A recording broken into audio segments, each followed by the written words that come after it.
British Strength Radio, episode number 9 with Bobbie Butters. Before we get on to just some info about you, Bobbie, I'd just like to say that you can support the generation of future content of British Strength Radio by subscribing to British Strength Magazine at britishstrengthmagazine.com. We have some of the brightest minds in strength sports in the UK writing for the magazine. For example, we've just had you write an article for the current issue number 21, which is out now. We have articles on training, nutrition, etc., interviews with the best athletes in the UK. So head to britishstrengthmagazine.com, especially if you want to support the generation of future content. So, Bobbie, on to you. For those of you who don't know who Bobbie is, why don't you give us a little intro in terms of what you've done in powerlifting so far? Okay, so far in my senior career, so I've had 1 year as a senior powerlifter, 57 kilo weight class. I won the British Championships early on in this year, and then as a result of that I went to the Classic World Championships, which was held in Sweden in June, where I was able to achieve a bronze medal in the total. So I was on the podium with 2 fantastic ladies, and yeah, that's kind of up to date what I've done this year. So you've achieved that at what age? So I'm currently 24. You're 24, so you've been out of the juniors for 1 year, and you've achieved a bronze medal at world level in the Classic Worlds. Who were you behind on the podium? So there's a USA female called Meg Scanlon, and a Canadian girl called Maria Hetty. They both dropped down from the 63s for this year. Meg Scanlon's very new, actually. I think this was her first international as well. 2 incredible ladies to have been sharing that platform with. It was incredible. Okay, I'll be quite honest. I don't know who those two. I'd say I'm quite well up on things, but I should really know who those 2 girls are. I don't. But what are they totaling? So they were very close. I think there's only a kilo difference between them. So Maria Hetty, I believe, totaled 472.5, and Meg Scanlon did 471. I apologise if those are incorrect numbers. However, I do think it's something around that. That's crazy though, those numbers. 470 odd at like 57. Yeah. That's absolutely mad. That's insane, yeah. Especially to say, like, if you've ever totaled 500 kilos, that is just you're a goddess basically in powerlifting, aren't you? Yeah, no matter what weight you are. Yeah, definitely. That's absolutely mad. And what was your total? So my total was 450. Which is, again, like, if you've totaled 400, you consider to be, you're getting up there. And at 24, it just kind of shows bright, which I imagine you do want a bright future in the sport. Absolutely. You seem, like, from what I've seen from your Instagram, from your stories and stuff, you seem super dedicated. You seem to really love the sport. Definitely. Cool, so let's go back a little bit. And what got you involved in powerlifting? Oh gosh, so we're going back some years now. When I was 16, I went to college to qualify to do personal training. I'd wanted to be a personal trainer since I was 8 years old. It was something I'd always wanted to do from very, very, very little. I used to write programs for my parents and like try and get them to like eat healthy, and like used to make up routines in my bedroom with my little weights and stuff. So then when I was 16, I went straight to college. I knew exactly what I wanted to do, and I qualified at 17 at the time. And obviously, while you're learning to be a personal trainer, you have to know how to teach people how to lift. But in order to do that, you have to know how to do it yourself. I'd only ever done weights in my bedroom at this point. And so the first time we were deadlifting, that was one of the main things. And someone said to me, how much can you deadlift? Because I've always been someone a little bit more muscular than the average female. So Yeah. people always assumed I Bobbie, was. just make sure the mic is like near. Oh, sorry. Yeah, sorry. Yeah, My so bad. we're not losing anything. No, all. that's fine.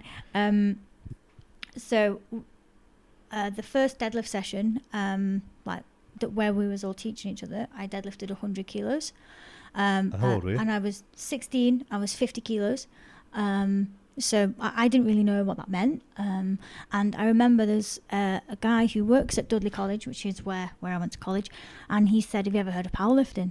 And that was kind of it, really. I kind of went from there and did powerlifting with BDFPA for, I want to say, about 1.5 to 2 years. And I competed in the WDF.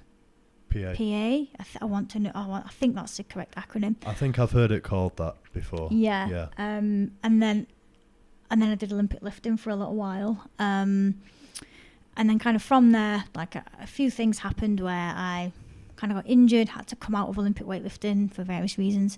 And then I went back to powerlifting through many debates towards myself, etc. But I think deep down I knew that powerlifting was my true passion and my true calling. So then 3 years ago, I want to say, I then went to GBPF, and then here I am now. How did you do in the juniors and the GBPF when you competed So I'm there? 2 times British champion. Did okay. And in the 63s. So Yeah. as a senior, I dropped down to 57. Okay. And backing up there, you said that you wanted to be a PT since you were 8. Yeah. How did you know of that thing when you were 8? How did you know that existed? And what made you want to do it at that age? Okay, that's a very good question. Never really been asked that question before. So I believe it started where a very close person to me was overweight. Right. And they wanted to lose weight. And bear in mind, I was obviously 8 years old, and I was like, I wonder if I can help. Can I help this person to lose weight? You know, I can see that it's upsetting them. I can see it's causing issues of their mentality, etc. And I remember saying, I was like, I want to be a personal trainer. I want to help people. I want to help people like achieve their goals. Kind of spiral from there, really. Well, I think that must be really rare. Do you know what I mean?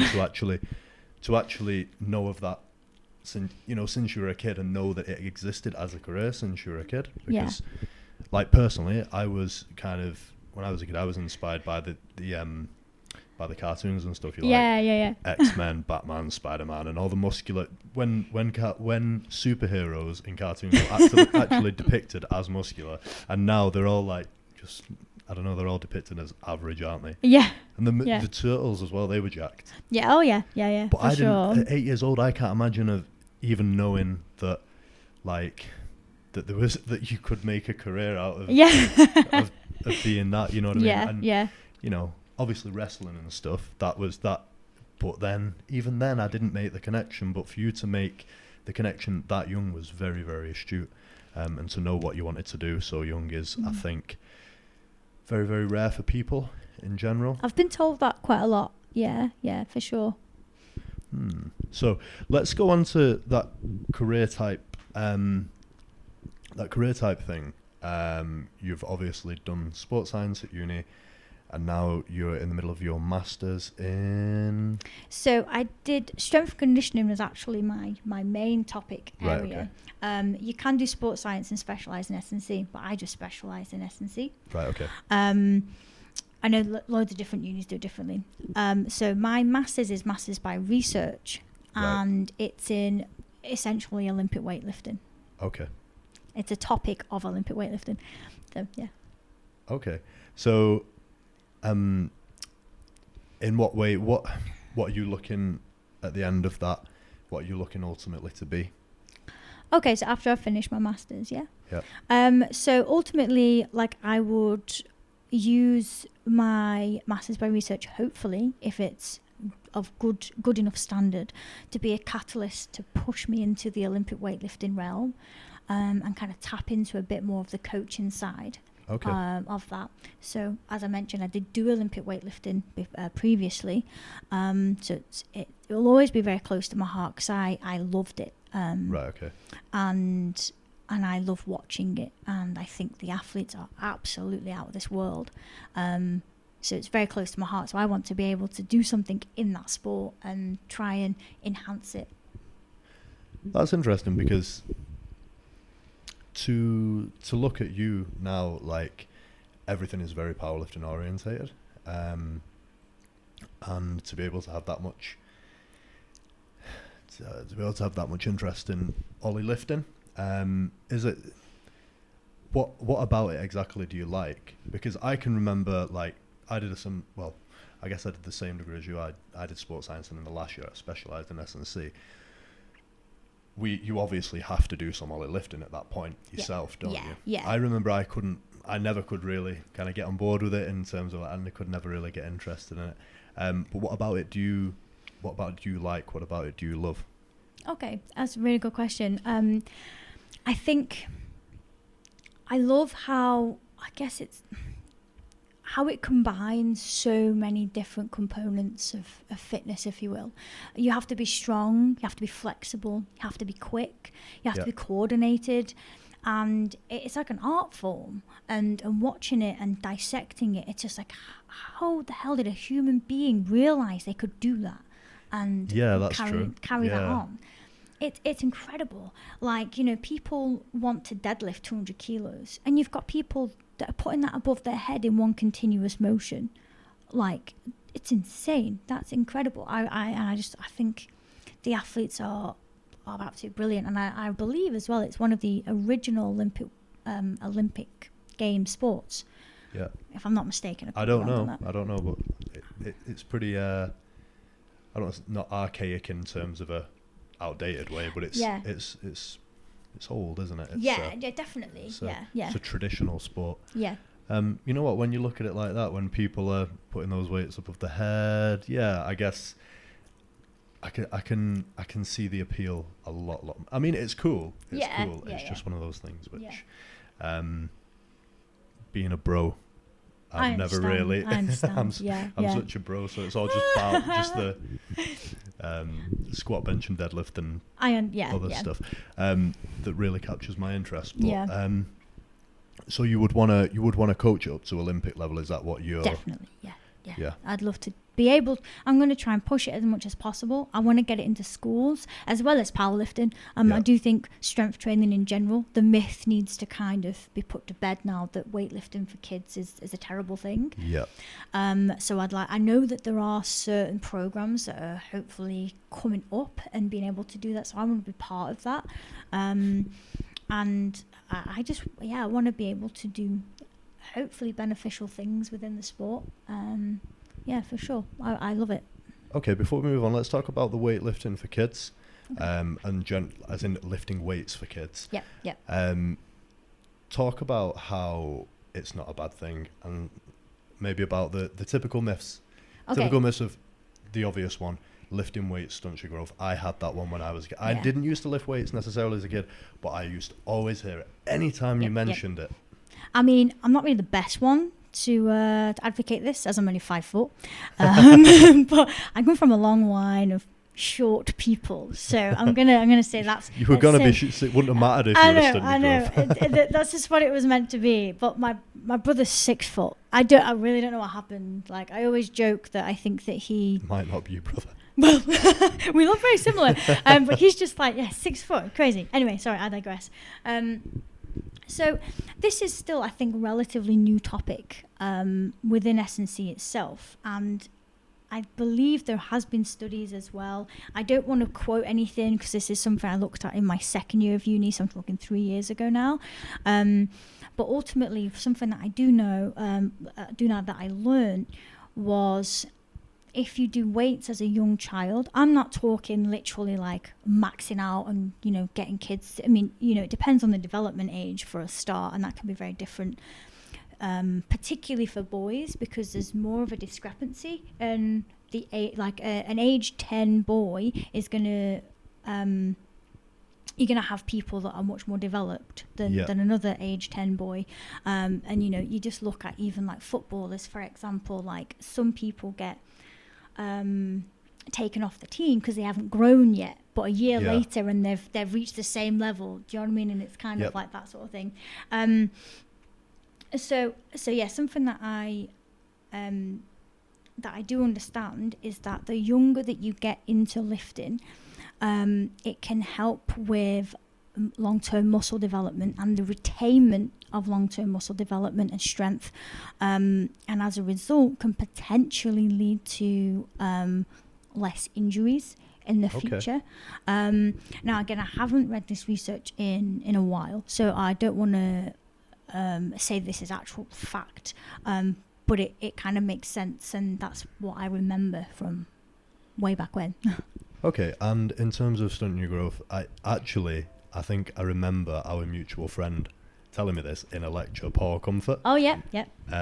Shout out Paul Comfort. Indeed. I think what he taught us was that the only way, really, you could actually stunt your growth from weight training is if you damage the growth plate, which could happen in any activity in life. And the chances of actually damaging a growth plate are so damn slim. I might be butchering this info, but there's something like, it's like more force goes through your joints in general running than it does weight training. Is that true? I would actually say that is correct. I would agree with that. Yeah, definitely. So, say for example, if you do have a 10-year-old kid, 8-year-old kid who wants to train with weights, what would you put them on? Because obviously, like, what program would you put them on? Because obviously, hormonal status, is there any point in them doing a bodybuilding type program? Will they get any gains from that, being that they have no hormones yet? I think, if I'm not mistaken, there's kind of like, there's a graph that shows kind of the best point in which it is for a guy, in particular we'll use guys in this example, to start weight training. Essentially, between the age of like 12 and 17, there's such a hormonal spike, and potentially past that, you're basically on steroids.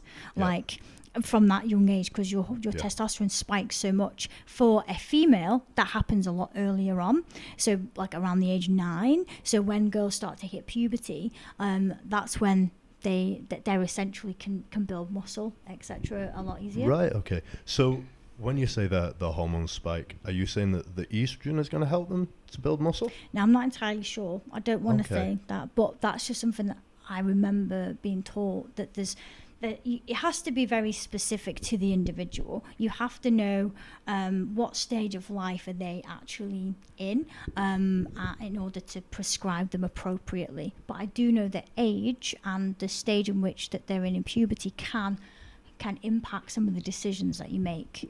This is something that I definitely would like to look into more, for sure. Okay, but technical training, technique training of any type, probably good from a young age, regardless. Absolutely. Ollie lifting that you want to, that you're coaching. Yeah. I mean, you get people doing gymnastics from a very young age, and doing a tumble is going to be a lot of force going through that structure. So why can't it be a barbell? Why can't it be external load in a different form?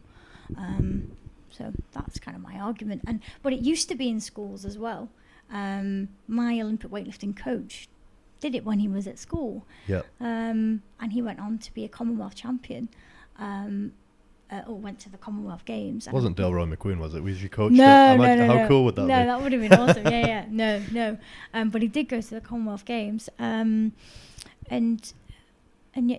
So that's my argument, and as to why it should be in schools and stuff.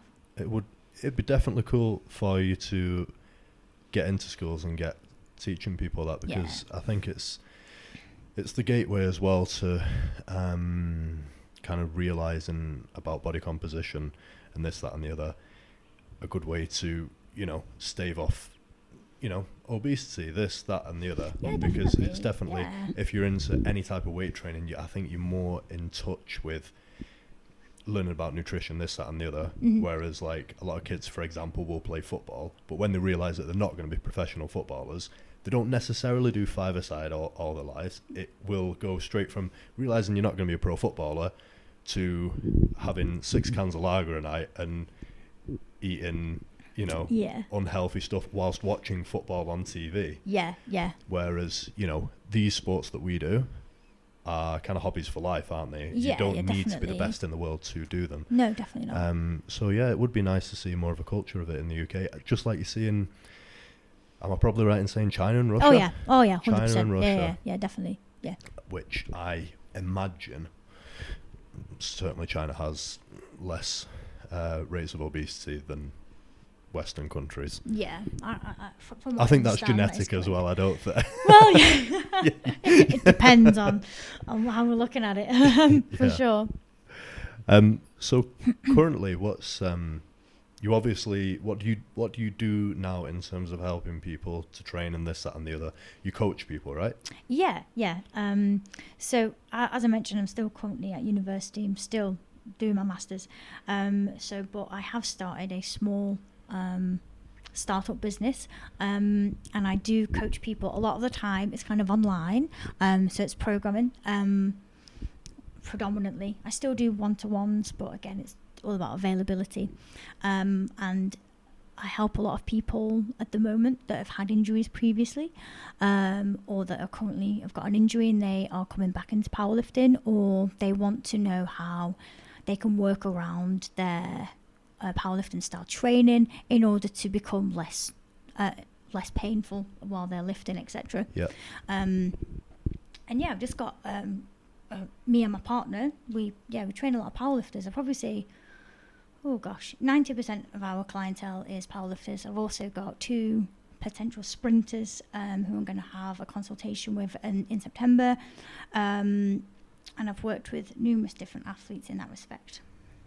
So in terms of the work you've done with athletes, have you done many placements and things like that whilst at uni? Have you worked with many teams in this, that, and the other, or is it? That's actually not something that I've done. So Okay. I did do an internship, very small internship with Wigan Warriors, which is a rugby club. Yeah. We don't really have to do placements or anything like that. I do think that it should be a thing to do placements, but for some reason for our university it wasn't, which to me doesn't make too much sense as you want to be an S&C coach. It's very practical. But yeah, unfortunately we didn't get to do that as much, but I did do it for a little while. I just wondered, as I was just wondering, like, who you'd worked with and this, that, and the other. A lot of the time, for most of my career, I've worked for myself. I've been self-employed. Yep. And I know that my partner was very fortunate when he first started in this business. He had some really great mentors with the gym that he was at, and his mentor was also into Olympic weightlifting, and he had quite like a good in, if you will, and he was surrounded by people who thought very similar to him and was into weight training, etc. Whereas the first time I went to a PT job role, it was a self-employed setup. It was similar to Pure Gym, but it was called Mega Gym. Right, exactly the same setup. I believe Pure Gym took over once I left. So it was quite, when I look back, it was harsh. It was really harsh. I was 18. I was self-employed, and you become desperate because you need to make money, and you're doing voluntary hours and all that sort of stuff. So that was a different way in, and you had to learn on your feet very quickly. And when I reflect on that period of time, I'm like, yikes! I was probably not the best personal trainer at all, and I could have done a lot of things better, for definite. And hopefully, I'll never make those same mistakes again. But like we were just talking about, your current article in the magazine, it's being a reflective coach. I think a lot of coaches, like, you'll see, it's so funny because the most confident coaches out there that we probably see through social media, because that's how people are exposed to people these days, are sometimes the least reflective and the ones who are least likely to actually make any progress as coaches, because they think that they're the best straight away. Whereas we're just talking, you were saying that you've looked back on that and gone, God, I could have learnt so much more. But it's because you have the attitude. I see that. No, I appreciate that. Thank you. No problem at all. It's just to kind of say that it's not always a lack of confidence. It's actually being reflective. Like your current article talks about. But when you got into the PT realm of things at Pure, I was just talking to someone the other day. Were you paying rent out of Pure then? No, what No. I was doing was I was doing voluntary hours. So I Right, okay. had, I think it was something like 12 hours a week was voluntary work. And then the rest of the time you're then expected obviously to then do clients additionally to those 12 hours. Yeah. And they're just ones that you get yourself. Yep. And yeah, I'd quit my other job because I'd worked in a cafe for 4 years. I'd quit my other job straight away because I couldn't wait to get into the industry. I couldn't wait to be a personal trainer.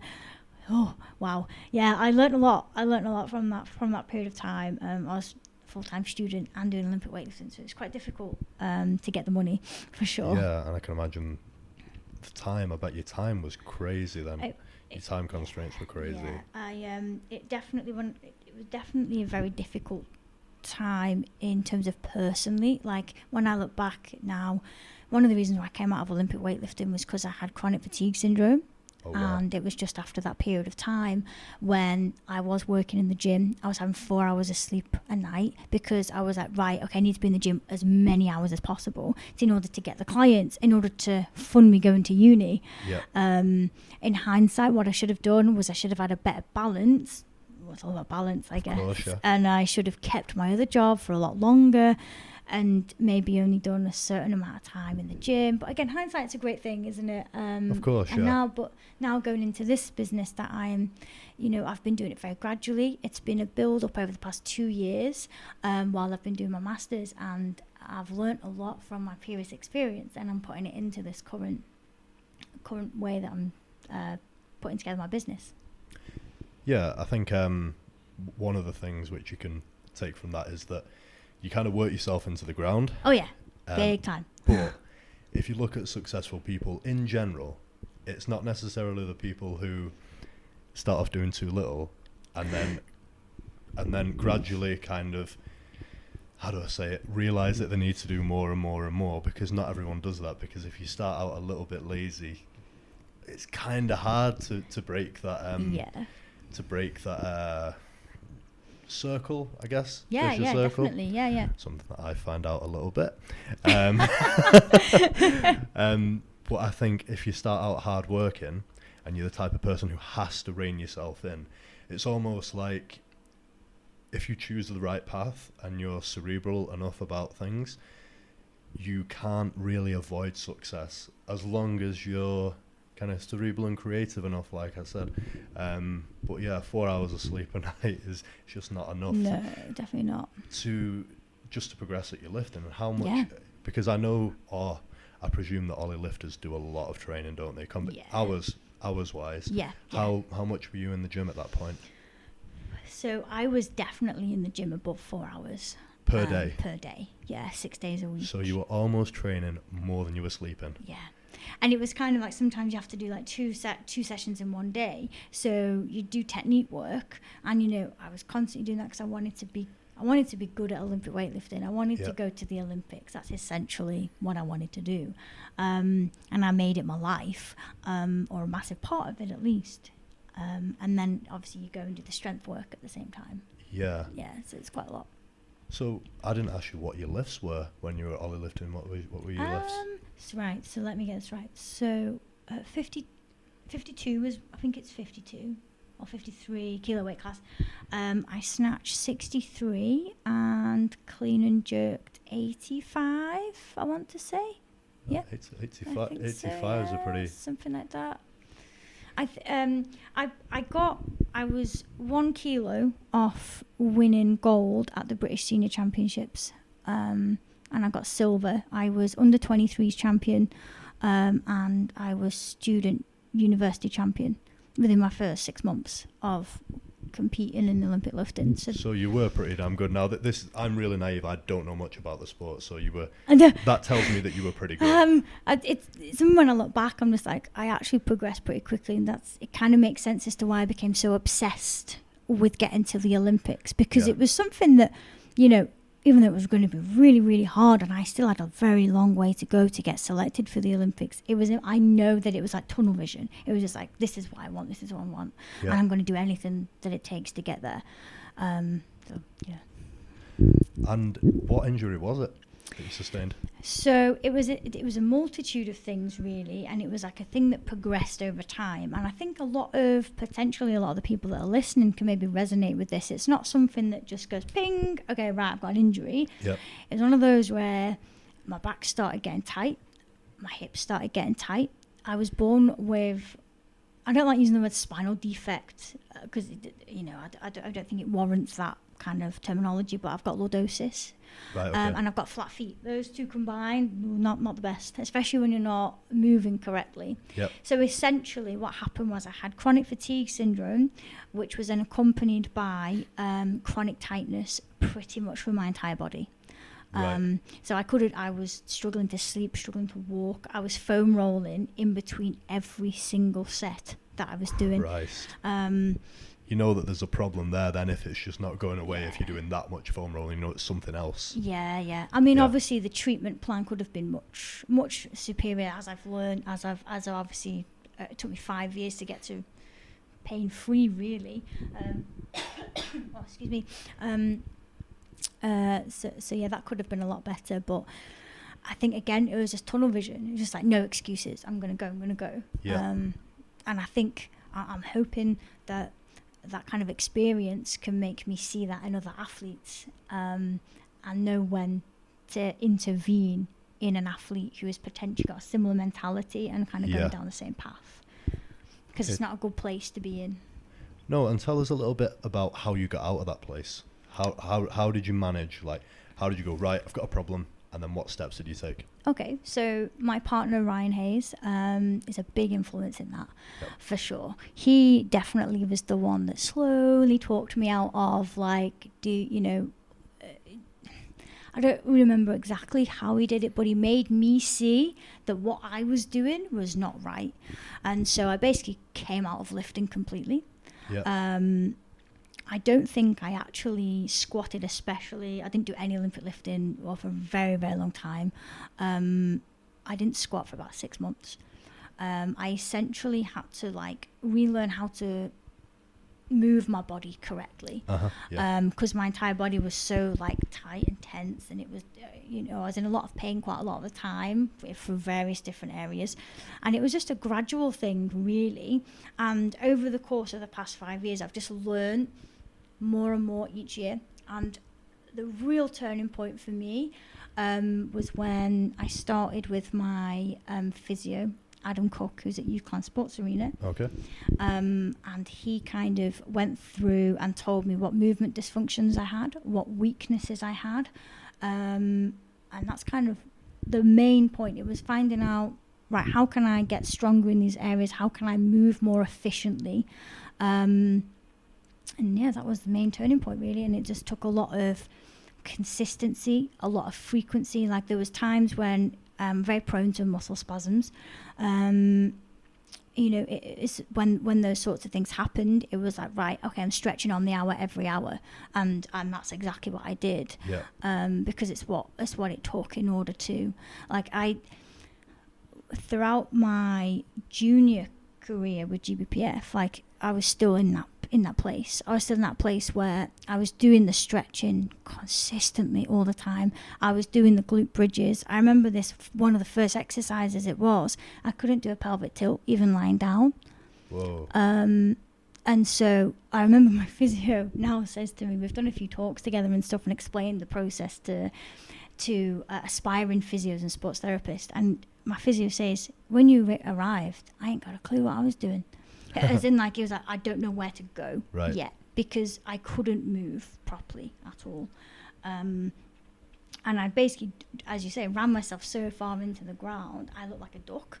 My back was so, like, hyperextended, and my glutes were non-existent. My hamstrings weren't doing anything, and there's loads of different things. And it was just a really big puzzle, and you had to put all the pieces together to make sure that you were able to move efficiently and lift weights efficiently. That's the main things.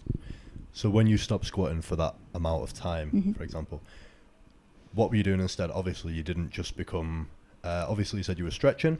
Mm-hmm. Were you doing other things? Did you replace it with, like, for example, did you just make sure that you went on walks and stuff? You didn't become totally inactive. Did you just stop training with weights, or? There was a period of time where I slept a lot. Okay. A lot. And this was the chronic fatigue syndrome. So the combination of the two rendered me in a situation where I found it very difficult to do anything. And I wasn't put on a program, because I could start a program and then all of a sudden I'd be in a back spasm and I wouldn't be able to walk. Right, okay. As I say, the whole process could have been a lot better, probably a lot quicker, if I knew what I knew now about how the human body works and what worked for my body. But there was a period of time, especially within the first 6 months when I first pulled out of Olympic weightlifting, where I struggled to do anything. So yeah, that was a difficult time. Okay. How about mentally? Like, I understand that when you're like a super conscientious, super dutiful person, someone who feels they have a duty to, they must do this, that, and the other. Was it difficult to take yourself backward and be able to sleep? Take all that sleep and rest and stuff that you needed? And did your partner help you with that and this, that, and the other? Because I can imagine it's harder mentally to do almost than physically. Did you struggle? Definitely, yeah. I absolutely. There's parts of it that I don't remember. I think my partner would believe that I was very low, because there was a lot of resistance to begin with to stop, and then when I did, it was like I fell off a cliff. Yeah. It was like, it was so difficult to even go to lectures. I was in my first year of uni at this point. Right. And a big turning point for me was when I nearly failed my second anatomy exam. And that to me was like, what are you doing? How have you nearly failed an exam? You need to get your life together. And then there was definitely a period of time where I was not myself. I was a very, very lesser version of who I knew I could be. And then, it took something as big as nearly failing an exam. To me, that's big, because I think I got 42% in an anatomy exam on the forearm, right? Yeah. That shouldn't be too difficult. Yeah, you're only 2% away from failing as standard, aren't you? Yeah, exactly. And that's, bear in mind, in my first one, I got first. I think it was something like 72%. So then that was the wake-up call. I remember I was in that exam, and I felt emotionless. I felt like I didn't know what was going on, and I remember walking out, and I cried so much. Because I was like, what am I doing? And it was like a light switch went off. I was like, I've literally been living in my own like self-pity and not knowing what to do, and I felt lost. Yeah. When really I needed to just pick myself up and actually focus on, like, how the hell am I going to get myself better? Yeah. I mean, that it seems, without even really knowing you, it seems out of character for you to fail an exam or nearly fail an exam. Yeah. Because you seem like a super high achiever. Oh, thank you. I try my best. It's not even that you put that across. It's just that you can kind of tell through following your social media. You can tell that you're not daft. You know what I mean? That's good to know. It's good to know. Okay. I've actually never ever told anybody that. The only people that know that is my partner and a couple of my friends. Like, it's a part of my life that I had to reflect on. I had to be very honest with myself. Well, sure. Now our 100 million viewers, 100 million podcast listeners will know. Yeah. No, it's probably about 100 if we're lucky at the moment. Brilliant. Okay, so moving on to, in fact, before we go off this topic, Olympic weightlifting, I don't really know anything about it. Okay. What do you feel like the state of Ollie lifting in the UK is at the moment?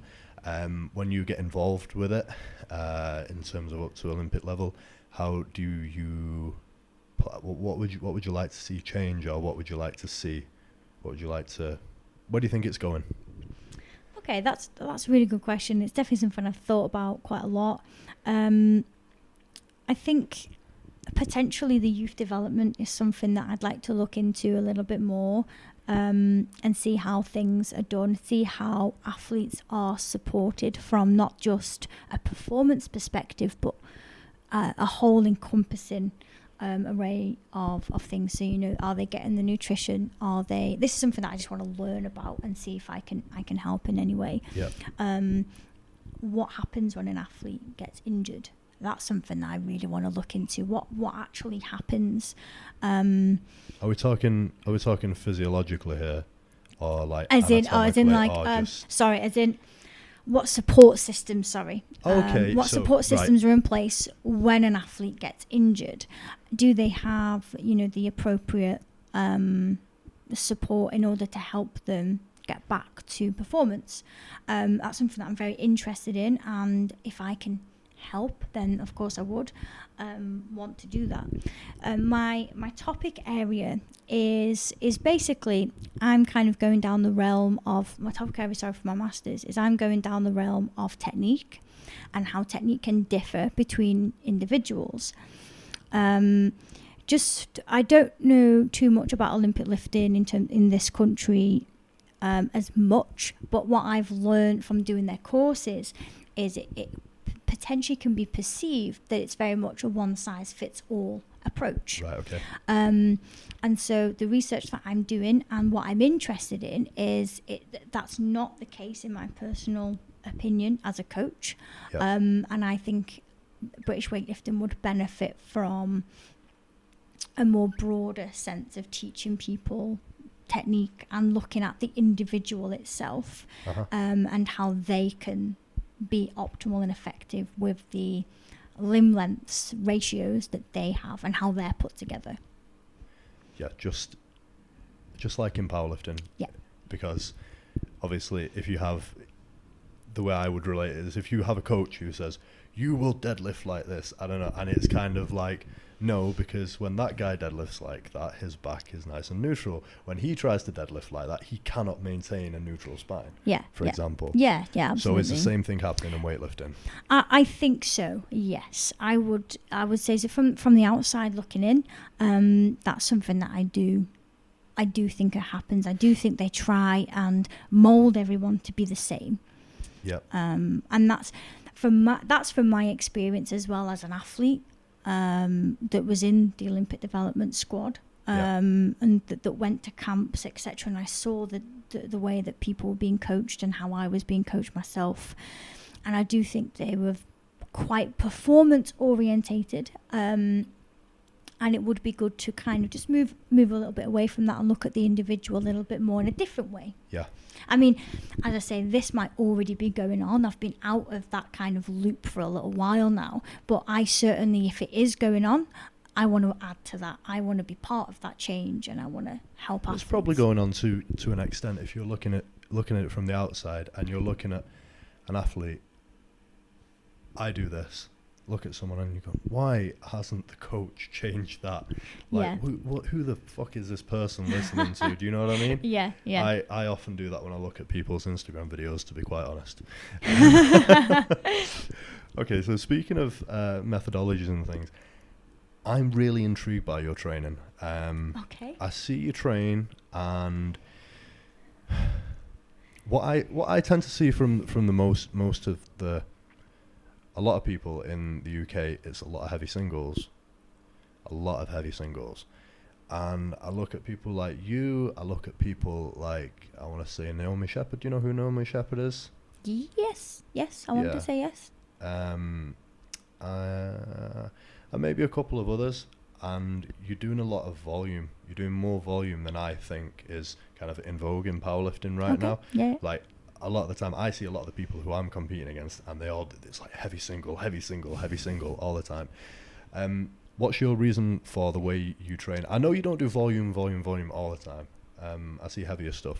You know, when you were going up to Worlds recently, there was heavier stuff. But what's your methodology in general? How does it Okay. go? Okay, so just to preface, I don't do my programming. My partner does my programming, so it's his. Do you do his?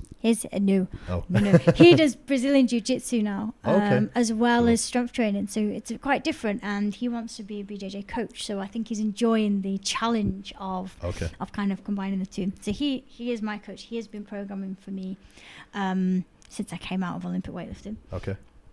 Right. So I do a lot of volume. Potentially in comparison to other people, because I'm a small female. That's one argument. So I can tolerate a lot more volume than potentially you can, because absolutely you can lift more weight than me.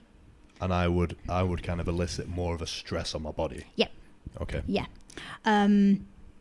So that's one reason potentially why other people are doing singles.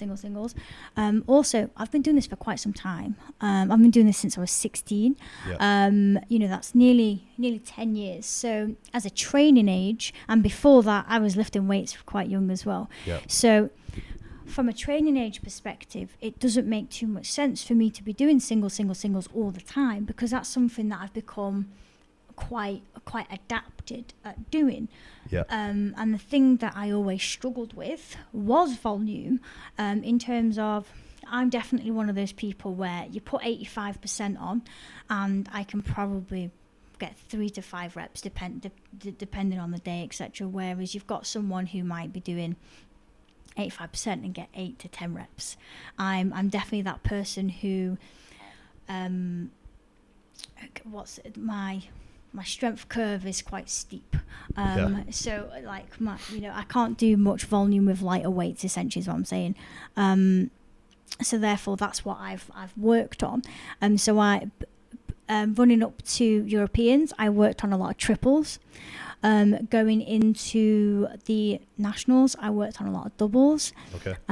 So it was about getting the extra volume in. And so you would do multiple doubles, multiple triples. Yeah, sometimes it might be a top triple, and then I do back off work. Yeah. But yeah, ultimately, I've been doing it a long time, and I'm a small female. Yeah. And those two things, I think, do kind of just allow you to tolerate it. Yeah. Okay. Yeah. And why don't you? So what do you think would happen if you went the other way? In terms of, if you just started doing like heavy singles and then like just a little I think my body would break. Right. Because that's essentially what I think would happen. I don't think my progress would be as good. There was a point in time where I was doing more singles when I was coming back from injury and I had to get my body used to that sort of weight.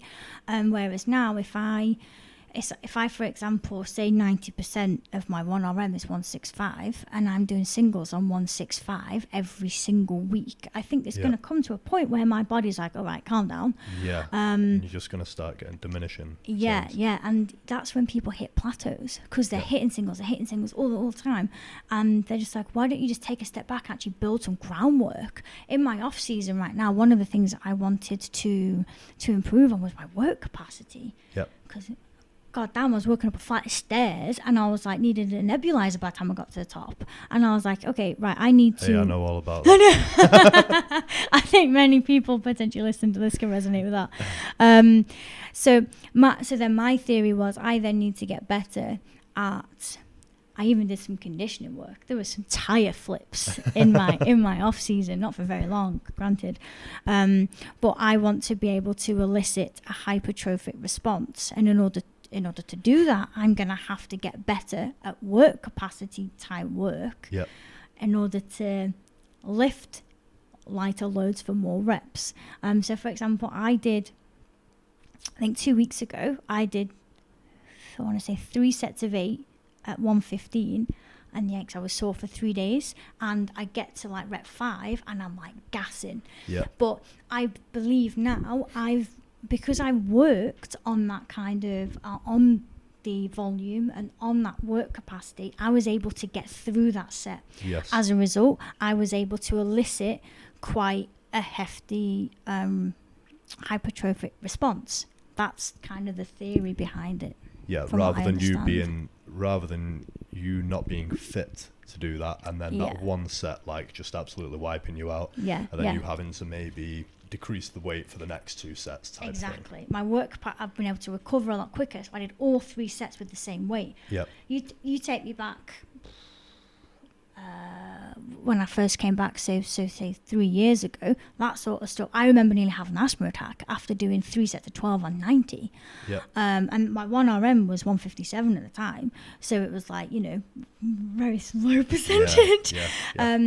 Whereas I talk a lot about how it's a process. Everything's part of the process, and sometimes you've got to put in that groundwork in order to make something like a top triple at maybe 160 a lot more realistic. So that's kind of where some of the theory comes from. So do you do other other stuff to kind of aid that conditioning, that kind of GPP? Do you is it all built through squats and stuff and deadlifts and bench press, or like you just said you do conditioning work with the tire flips and stuff? Do you regularly do other exercises that aren't the power lifts? Lots, and do you do like the cardio type stuff too? So I don't tend to do, so the tire flips, etc., they were a specific type of conditioning, so it wasn't like continuous or anything like that. It was very much short bursts of energy, which obviously simulates something similar to Olympic weightlifting, to weightlifting in general. So that's kind of that theory. I don't do cardio normally, no. So now that condition's out of my program, I do not do cardio. I do not want to tap into any form of fatigue deficit. I advocate 10-minute walks. So moving your body around, etc., I think is quite important. I think me going and doing an hour's worth of cardio, that's not really going towards my long-term goals of being the best powerlifter I can be. In terms of accessory work and assistance work, I do loads. I do loads all the way through as well. So what did I do? Like before Worlds, I was still doing, front raises. I was still doing curls. I was, right into the very last session. My very last session definitely had dumbbell tricep extension superset with something like a curl variation, something like that. Like that's in all the time. And then you've got derivatives of the actual lifts itself. So front squats was in for quite a long time. High bar squats, leg presses in there. Hack squat, there's loads of variation all the time. That's pretty cool, because you don't really see, I don't know if it's just that people never film it maybe for their Instagram and stuff, but it's cool to see that people do the other stuff too. I think it makes powerlifting in general more fun, especially for the average person as well, because just letting them know that like you don't have to burn out on the main lifts, and that there is other stuff involved. Just picking the right stuff though. For sure. One of the reasons as well that I asked about the programming was just because I was interested. I've kind of had experiences with my own programming whereby I've gone up to a comp just doing volume work. I've had, like I would in a quote-unquote off-season where I haven't, not getting ready to compete, had a week deload and done just as well as I would if I did a peaking phase. And that got me interested because there's a guy, I don't know if you read the issue that you're in at the minute, Josh Edwards. He wrote an article, Bottom Up Programming. About figuring out your time to peak. And he was basing it on doing a lot of volume work and seeing at what point you drop off. And that is your time to peak, or I guess when you've dropped off, you've gone past your time to peak. But or at that point, if you deloaded, but I want to look into it, so I don't know if I fully understand it. But Jim from RTS, why do I mention Jim in every podcast? I literally mention Jim Ellie in every single podcast. Obviously very influential character. I know he does a lot of this too, and obviously Mike Teixeira will.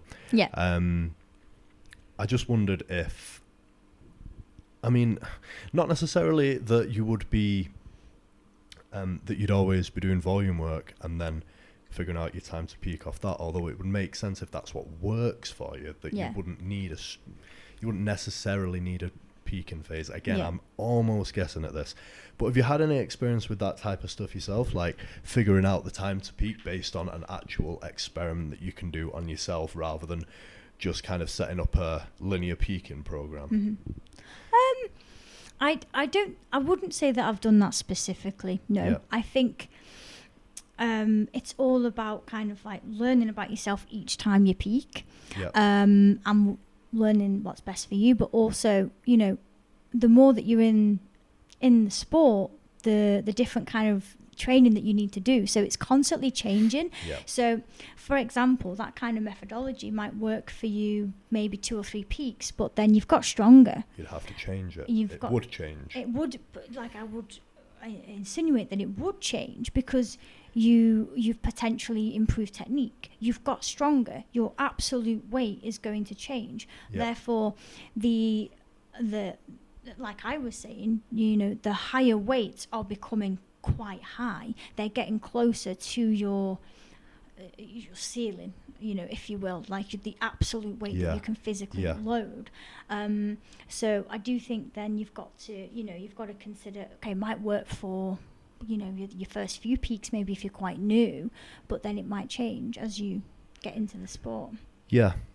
And the other thing that I probably didn't add there was that you're doing the exact same training week over and over again. You're doing the same training I've week. heard of this. Yes, Yeah. I've heard of this. Yeah, so the only thing that will change is the weight on the bar, but it'll be a subtle change because it corresponds to your RPE. Yep.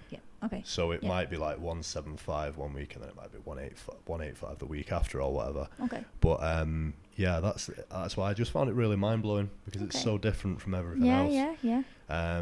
But I just wanted to know if you had Yeah. any experience with it. But I'd be looking into trying something like this at some point. Okay. So in terms of your own performance, what did you think of Worlds? We already kind of know what you did, Okay. but like what was your experience like there? So- First senior Worlds, yeah? Yeah, First first senior. senior worlds. Yeah.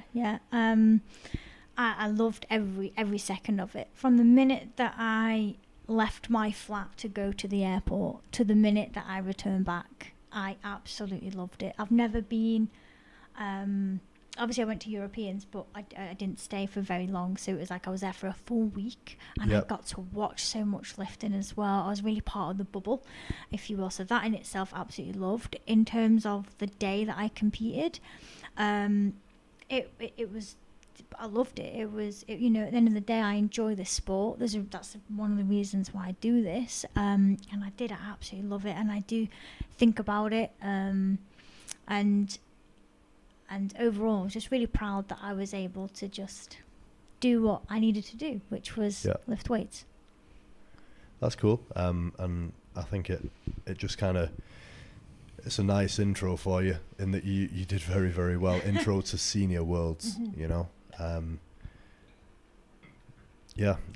No, had you prepared pretty well mentally too, did you think? Like, I think you weren't so. overawed at all?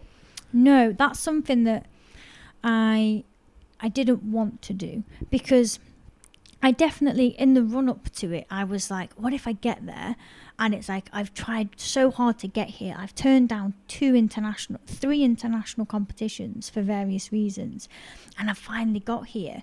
And I was just like, but it's still the same thing. You're still lifting weights. There's still a barbell. There's a judge. So what? Like, it's the same. And so I was just like, stick to my game plan. My game plan is I focus on myself, what weight I want to lift, and that's it. I spoke a lot about keeping it simple, and that's what I was telling myself. It's like, you just got to keep it simple. You know, whatever's there on the day will be there. Yeah. Like if that, you know, if, you know, I always go into the competition, there's lots of ranges. So, you know, potentially if my second attempt didn't move the way that potentially me and my coach thought it might have done, okay, right, cool, we'll just go to a different weight. That's fine. I don't focus on the competition at all. I don't watch anything that's going on. I had no idea I'd got a squat medal. I had no idea. I didn't realise that the lift that I did was to get that. I focus very much on my journey and what PBs I want to get. Yeah. See, I remember you actually, again, this is not just me advertising the magazine, by the way. It's just that I get information from reading the stuff that comes through. Yeah, of course, yeah. And I remember when you said in the first article you wrote for us about just focusing on your own game, because as soon as you lose that and you start comparing yourself to other people, that's when you lose the potential to perform at your best. And if you perform at your best, you have a better chance of winning anyway. Yeah. And I remember you put a story up on your Instagram, and I think the quote was, you'll probably remember this better than I do because it was your thing, but I think I know what you're going to say. Oh, what was it? Why has my mind gone blank? Don't chase the win, let the win chase you. That's something like that. Oh yeah. Yeah. And honestly, I read that before Tattooed and Strong, which is like a push-pull comp in one of our I deadlifted only, but and I honestly just went there and I just went with my own attempts. Fair enough, I failed my second twice, but it was bloody close. But I honestly wasn't thinking about winning, and I never really, a bit like you, I never really have. Obviously, I want to win, and it's a weird feeling to have, to want to win, but also to know that you wouldn't be happy if you won without your best performance. Yeah. Yeah. It's a strange one, but ultimately, like for example, I've got a comp coming up. I've got the Irish Pro in 4 weeks. Like, I know for a fact, I've looked at everyone's videos. I know for a fact that everyone's going to out-squat me. But there's no point thinking about that. No. Do you know what I mean? Is that going to impact what you squat? Just because they're squatting not. more? Absolutely not. It's not going to impact the fact that I'm going to out-deadlift them all either. But well, there you go. No, but at the end of the day, there are so many improvements that I can make on the last time I was, competing in wraps or whatever. Yeah. And it could be a massive PB total, and it could be a great total, and there are some great guys there, and it's not going to impact. You can't impact them, like you say. It's not like boxing. It's not like it's not like football. It's not like rugby. It's not an opponent sport. You have competitors. You don't have opponents. But yeah, it's very different. Yeah, I pick up a lot of wisdom from you, believe it or not. I honestly do. Good. Yeah. Oh, that's awesome. But yeah, I think that's probably the reason why one of the reasons why you did so well at Worlds. You know what I mean? You went overall, you played your own game. Yeah. Which I think, for anyone listening, definitely take that on board. Yeah. Okay, so how about, your life is very full. You're very focused on being the best powerlifter you can be, and this, that, and the other. What else do you do? What do you do to, what are your hobbies? What are your interests? Okay, so probably people who, if they do know me, knows that I'm very much like gym, powerlifting. That's kind of quite a lot of my lifestyle, especially because my business obviously in the gym. However, I do also have hobbies. I love reading. I really, really love reading. At the moment, I'm currently reading the Harry Potters again, which is taking me back to my childhood. Okay. I've nearly finished the 5th book, and I love it. I could sit and read for hours. Obviously, I can't have to set timers because otherwise I'll just get too involved. I love nature. I love animals.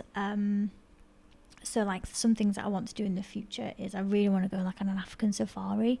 Cool. And see animals in their real habitat and actually experience that. I think that'd be amazing. Orca watching is a big one.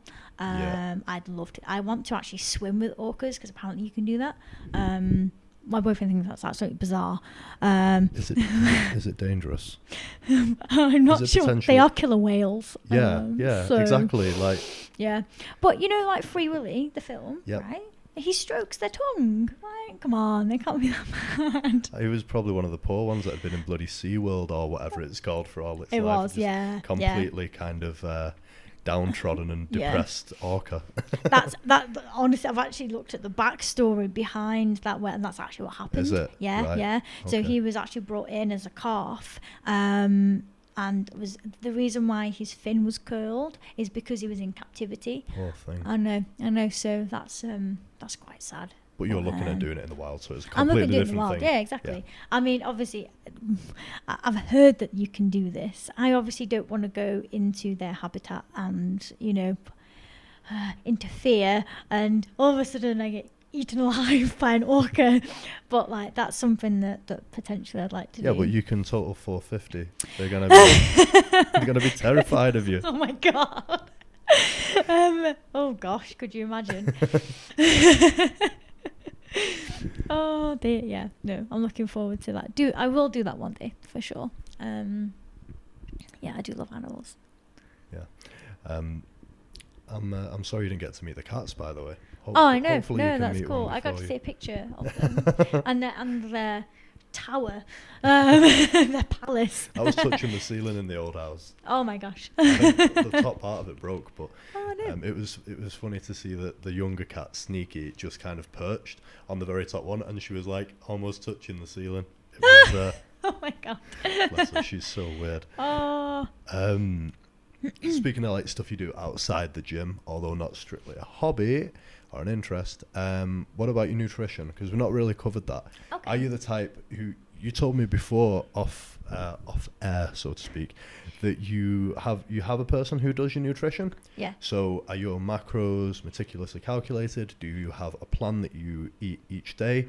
Do you have certain things, or is it kind of... Okay. Go on. So, this person who helps me with my nutrition, he basically was a second year nutrition student, Yeah. and he helped me drop down weight to 57s. Okay. And I learned a lot from him, and I do not have a meticulous, like, I'm going to eat this at this point, this at this point, or anything like that. I've got more of a flexible approach. Yeah. I have got, especially probably all year round, not really especially close to competition, but you know, my macros are very much calculated. I do kind of the method where I worked out my BMR based on a 2-week average of body weight and calories intaken and carbs, fats, proteins, etc. So that's how I kind of worked out my baseline, and then it's just kind of developed from there. And the more that you do tracking, the more you learn about what your body can do, how much it needs of each thing, etc. So that's kind of what I do. I have a lot of the same meals. I love cooking. That's probably another one of my hobbies, to be honest. I love cooking. I love food in general. I'm quite a big foodie. And obviously most powerlifters, we love eating. So so yeah, for sure. I don't think it's necessary for me to be like, I'm gonna have this at this time, this at this time. It's gonna be the exact same every single day. Me personally, I don't think that's necessary. It can be. So I'm definitely not opposed to doing that, and I've definitely had to do that in the past. But right now I don't need to do that. If anything, right now I'm trying to like up my calories more and more to be gaining some muscle in this off season. I think it's good if you have the knowledge and experience to do that in terms of nutrition, because I'd agree with you there, whereby it's like the more you have tracked in the past, the more you have the ability to have a rough plan in your head. Yeah. And then if you want to, I guess what Lane Norton would call it, he would call it flexible dieting. Yeah, that's Flexible essentially eating. It's not IFYM, whereby you just kind of wake up and you go, 400 grams of carbs, I'm going to have 500 grams of Haribo before I go to bed, Bob's your uncle kind of thing. Yeah. But like having a loose plan, and then if you want to have something different, you just have something different. Yeah. And it's good when you kind of know off the top of your head, or even sometimes you know roughly by looking at something, then you can look it up later. Yeah. You know how many carbs in, you know how many fats. Exactly. Because you almost have a database in your mind, and you have a good idea. And 9 times out of 10, you'll get to the end of the day and you'll count up your carbs, proteins and fats, and it'll be right. It'll be right within a few grams. Yeah. Obviously, if you're doing something like a weight class sport or bodybuilding, you'd want to be bang on exact. Definitely, yeah. But for if you're in a little bit of a surplus, then you're going to hit it 9 times out of 10. Yeah. As long as you're a little bit mindful, and I think that's definitely. I think that's the advantage to being a bit more advanced with it. Like a bit more experience. Definitely. Experience. Like there was definitely, when I was dropping down to 63 to 57 from 63, I had to be a bit more meticulous because I didn't want my strength to drop. Obviously I was dropping a stone plus, so I had to be, this is why I got help from a very good friend, and I had to be very, very particular with how much protein. I was trying to increase my protein consumption, and I was eating the same stuff most days, because then we knew what my body weight was doing, and we had to know in order to make weight. And we were like practicing some small water cuts and see how I was getting on. And then there was a time when I then did a very meticulous reverse dieting. And that was when I basically wanted my body to be used to this body weight, and I didn't want to all of a sudden increase all my calories back again from doing that small cut and then go back up to 63. That's not what I wanted to do. I wanted my body to learn, right, we're at 57, 58 now. This is where we need to be. And I stabilised at literally this time last year. That's what I was doing. And now my body weight is very much 58 pretty much all the time. How difficult did you find reverse dieting? Do you find it harder than the actual dieting? Do you know what? Because it was something that I knew I needed to do. I don't really find, if I knew I need to do it, I don't really have like a conscious, like, I don't have an emotional attachment to it. I'm just like, okay, right, yeah, that's what I'm going to do. Right, cool, that's fine, done. Oh, fair enough. I always found, okay, maybe it's difficult if you've done, it's less difficult if you've done like a diet for a powerlifting comp. Yeah. Honestly. If you do a bodybuilding show... That's a whole different kettle of fish. If you do a bodybuilding show, then try to reverse diet. Honestly, it's probably harder than climbing Mount Everest. Oh, no, honestly, I definitely can't comment on that at all. Because if you say, right, I'm only going to add 5 grams of fat and 10 grams of carbs this week... That wasn't quite you're like, yeah, but that's not what I want. I want to add 600 grams of carbs to every day. But obviously, I think people struggle with reverse dieting a lot. That's why I asked. But no, I could, from a bodybuilder's perspective, for sure, I fully sympathise that that's much more challenging than what I'm doing or what I've done. Well, no, you don't really need to sympathise because they do it to themselves, don't they? Well, yeah, this is true. Yeah. It's a choice. It's the choice at the end of the day. That's what they choose to do. Yeah. I just wondered if you found reverse dieting hard. That's all. Definitely not the way I did it. And how did you do it? Like, just as an idea.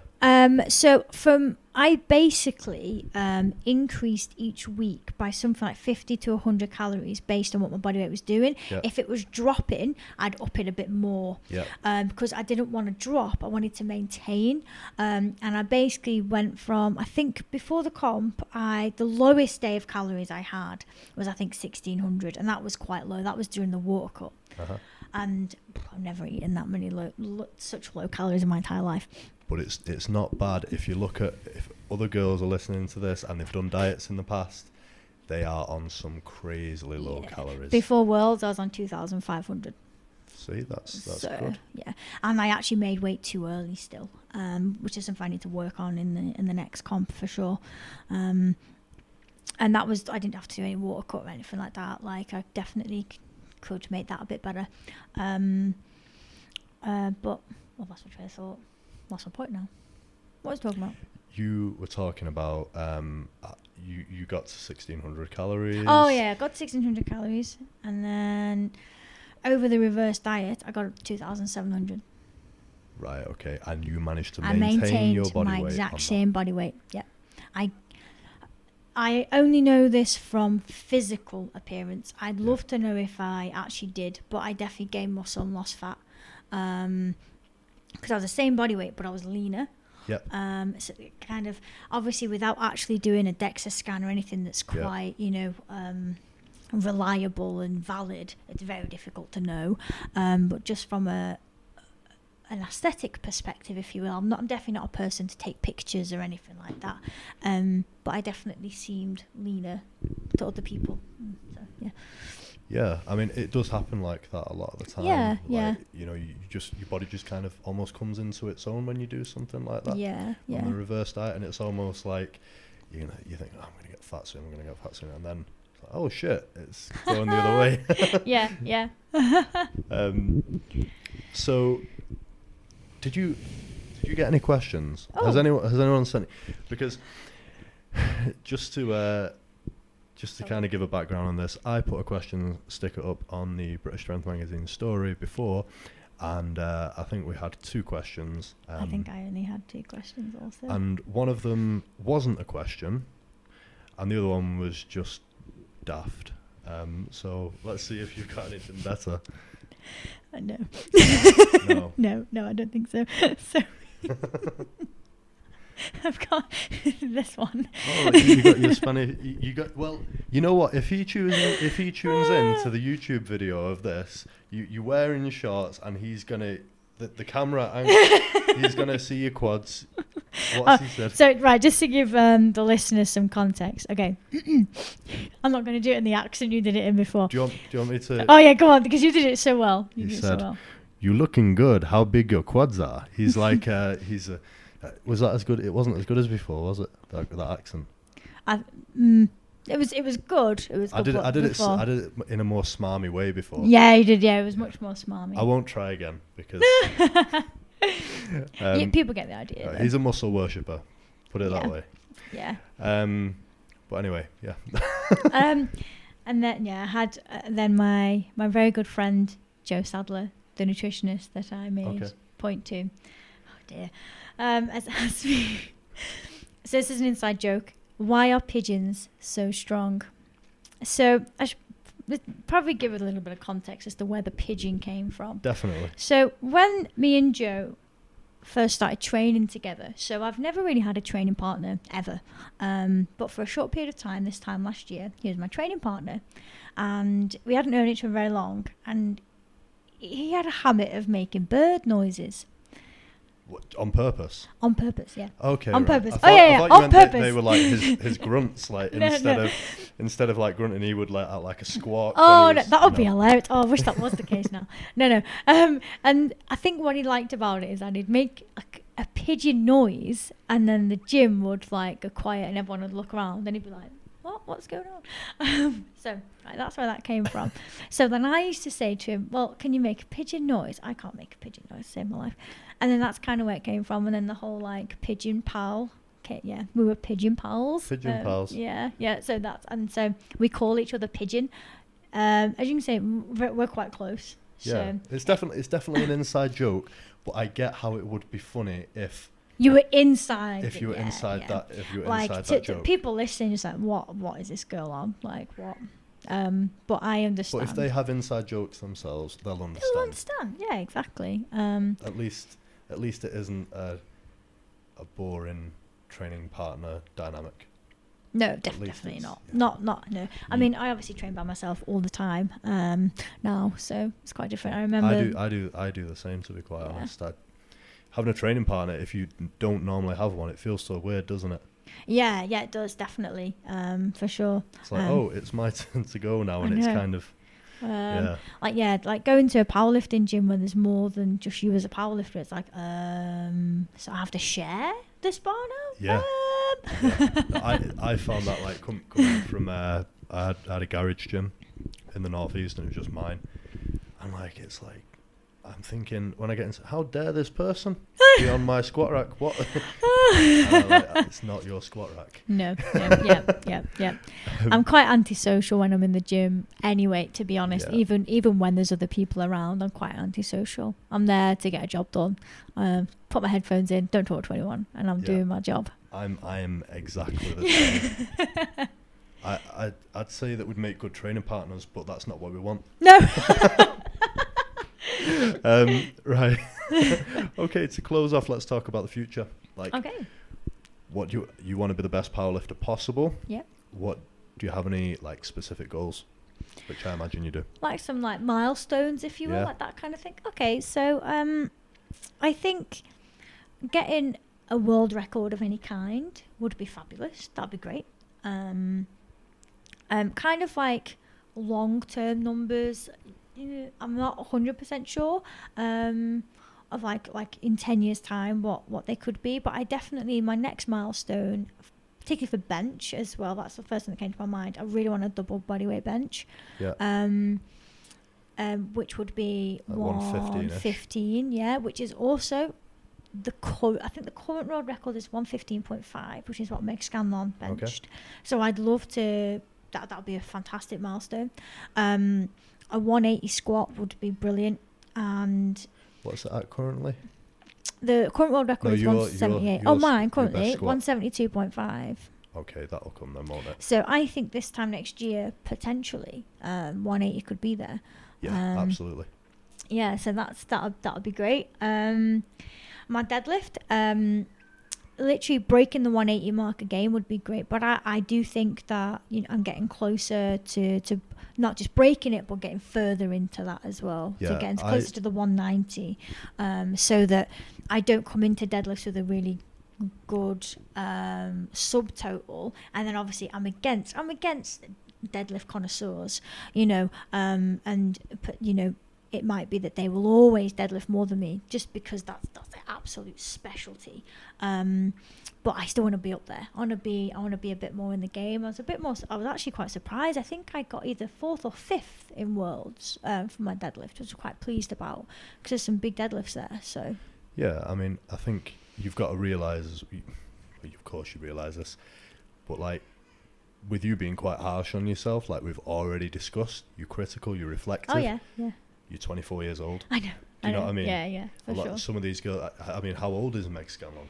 33, I want to say. There we go. She's 10 years older than you. She could have been training 10 years longer. So yeah. And I think your anthropometry, your limb lengths, it's pretty average, isn't it? It's fairly like, it's not like your super short arms or anything like that. No. So you've kind of got potential in all three lifts. So I think so. Yeah. Yeah. I've always advocated to myself that I'm going to push every lift. I want to have a best total. Yeah. I'm definitely not a person that kind of like attaches myself to one lift. I get asked this question, what's your favourite lift? Why would you have a favourite lift when you got to compete in 3? Yeah, and when it's only 3 as well. Yeah, exactly. I wrote about this in the editorial. Like, people who hate one of the power lifts, you hate a third of your sport. That makes no sense. What? I can't remember. I was at a competition once, and someone said, "Oh, bench is just the break between squat and deadlift." I'm like, no, it's not. What are you chatting? What? Yeah. Like, you know, I love all 3 lifts, and I want to maximize to my best potential all 3 lifts. Absolutely. I'm a powerlifter. Like, that's what I want to do. Yeah. So yeah. There's something great about all of them. There's a great feeling about all of them, definitely. Especially when they're just clicking. Yeah. Yeah, but back onto your deadlifts. I saw you 150 triples, was it the other day? Oh, yeah, that was yesterday. They were flying. They were absolutely flying. I surprised myself, to be honest, because currently I'm deadlifting in JD gyms, where normally I deadlift in a different gym because the bars are a bit thicker and I hook grip. Yep. And I could feel it like slipping a little bit, which I think just potentially when I went into that session I was a bit tired. I didn't feel too well, so I think that like my grip was just going because of that. So I was like, for 150 to move like that at this stage with just like again very analytical, that tiny little bit that could have been a bit better, you know, I was very pleased with that. And the knurling on those bars sucks as well, doesn't it? Yeah. Well, I don't know what bar it was, but on most, I hate to say commercial gyms, but I say corporate gyms because every gym is commercial. Every gym's trying to make money. But people call them commercial gyms, and it's like, I know. Every corporate gym, a gym which operates on a corporate structure. The bars are normally not the best knurled. No, it's quite slippy. Yeah, they're a little bit thicker than a normal Eleiko bar, and obviously there's a bit more spin, which can make a bit of a difference as well. So the 150 triple I was really, really pleased with, and then I went on to do, so beltless Cohen style deadlifts. I did 140 for sets of 6. You say Cohen style, like a semi-sumo? So Cohen style is basically like a breathing technique. So you basically take your breath in at the top of the lift, you hold it all the way down, all the way back up. So you rest it on the floor, but you don't reset your hips. Okay, so almost like touch and go, but with a bit more of a hover on the floor than a... You're actually still putting the bar down. Yeah. Right, It's not like touch and go, no. It's a really good way of like building up your upper back, because you're physically holding the weight under tension for longer, whereas when you're doing like normal deadlifts where you reset your hips each time, you know, you've kind of got a bit of a break between each. If you reset and stuff, granted, it's, you know, there's pros and cons to each one. Cone style is a derivative that I use. It's definitely more difficult when it's kind of like you reset your hips each time, because when you do cone style, there's still some tension in the hamstrings, and there's still some. And you've got your stretch short and cycle. Yeah, exactly. Whereas when you put the bar down completely, it's like it makes every rep the same. Yeah. And you can see that with like the first rep will move slower than the rest of them. Yeah. But yeah, that and was is that after Ed or Steffi, Cohen style? I want to say Ed. Right. Okay. I want to make my boyfriend would know that more. Ryan would know the answer to that question. No, I've just never heard of them before, so it's interesting. Yeah. But I understand what you mean by them. Yeah. Well, that's all. It's all very cool. Thank you very much for coming on. Thank you for being the first person to enter the new British Strength Radio studio also. It's fabulous. Thank you very much for inviting me. I really, really appreciate it. I feel quite honoured to be here. No, I think we've got loads of good info there too that people will be really happy to hear.